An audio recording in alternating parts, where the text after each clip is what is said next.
And Hillary, despite being down in polls, has now stolen Nevada as she stole New Hampshire and as she stole Iowa. And I mean, she stole the first two openly. And she lost by 20 points in New Hampshire, but got the delegates, most of the delegates. So that's how that works. And they're now in the New York Times. Why, they just broke it. The New York Times is so cutting edge. Give them a Pulitzer right now. That the superdelegates don't matter. The election doesn't matter because the superdelegates will do what the party tells them, and they're all going for Hillary. So Bernie could win a landslide. He's going to lose the nomination. My gosh, I just learned that from the New York Times this morning. We broke it down years ago. We broke it down this year. We predicted it would happen. It's now happening. I've not even begun to scratch the surface of the New York Times again. Has a big announcement that the sun is yellow in color. Oh no, it's even more stupid than that. Scientists ponder the prospect of contagious cancer. It's viral? Well, that's the main... what? Oh, and it's weaponized? This government made it? What?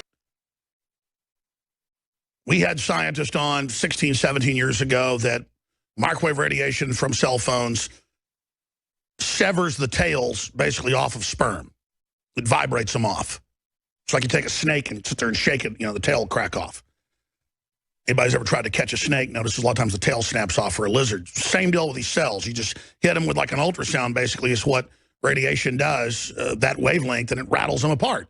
That's been known forever. Oh, it's mainstream news today. Oh, my gosh. Don't keep your cell phone in your pocket. You're like, well, I'm not using it when it's in my pocket. It's sending messages back and forth. It's on all the time, folks.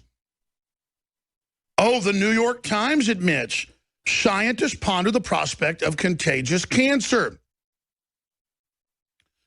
They've known that cancer was transmissible for over 100 years in rat studies. Before 1900. I mean, I've made films on this subject. They know that over 100 million Americans got cancer from SV40 in the first 20 years plus of the polio vaccine. You can just type into a search engine, CDC documents on SV40 and cancer, and you'll get stuff released in the 70s from the 60s where they predict that 98 million was the number they used from their actuaries got cancers that were non-existent or rare. That's why there's all these hundreds of new cancers. And then here's the big one. Every major vaccine you look at that deals with virus or attenuated just so happens magically to have all these other weird viruses in it, and it's not an accident. It's the Rockefeller Foundation operation. I've had top brain surgeons and others on who've read the medical literature. I've read it too, but I mean, Russell Blaylock and others coming on to talk about the fact that it was a deliberate program.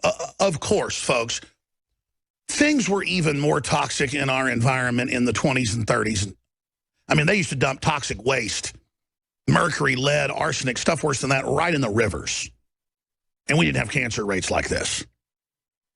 People ate bigger calorie meals than we do now. Why are we dying more?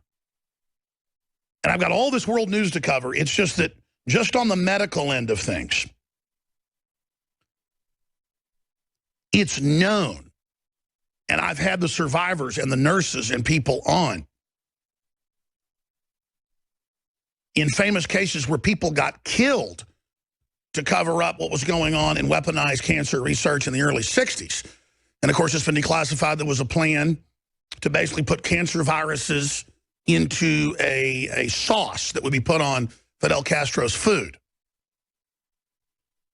Ladies and gentlemen, cancer is part of the immortal cell line. And if you don't know what that is, they call it the immortal cell line in medical literature. It's one of the most highly studied things and one of the most secret things. But the cells actually are basically zombies.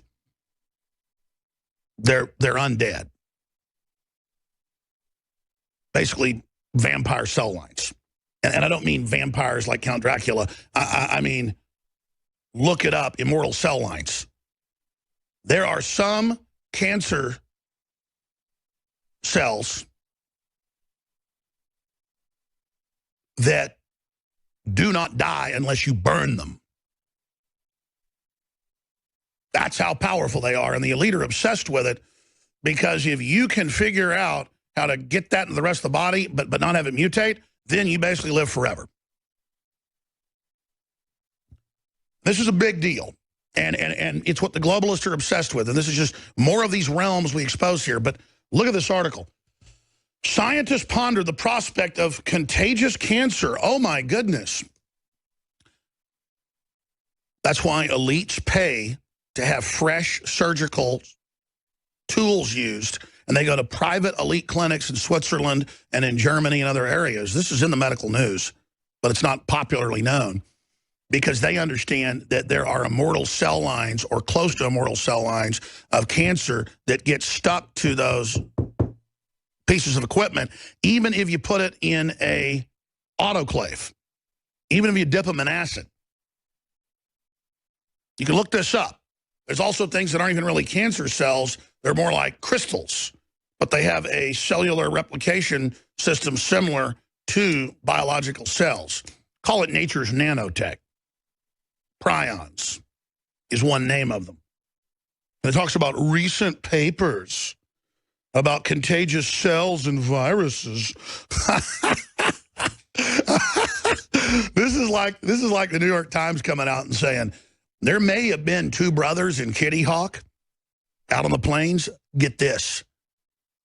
They may have actually invented and documented, get ready for it, powered flight in 2016.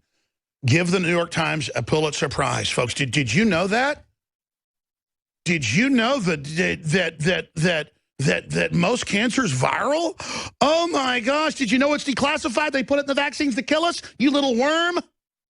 I mean, how do these worms write these articles to condition us and get us to accept the next phase when their own families will be killed? They don't care. It's too much fun to walk into the New York Times and go, because the minute they try to write an article about what's really going on, they'll be out on their butts and won't be able to drink coffee at Starbucks with their New York Times name tag and go, I mean, you people are enemies of humanity. I don't know about this particular person. They may be an idiot. George Johnson. And by the way, people think I'm being mean to George Johnson.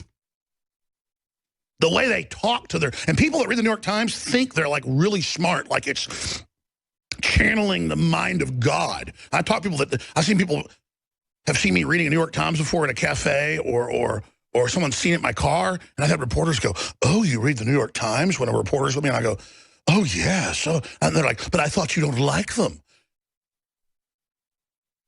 But it's like, oh, my gosh, oh. So imagine sitting around at cafes in public and just reading it. Oh, I learned about cancer viruses today. Oh, I'm so smart.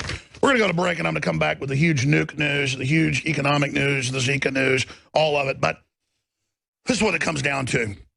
They are really rolling out a lot of stuff for the sheep right now because they're getting ready to go operational with weaponized cancer that'll eat the paint off your house and suck the chrome off a trailer hitch. Now, before we go, because it's really nanotech cancer, hope everybody enjoys it.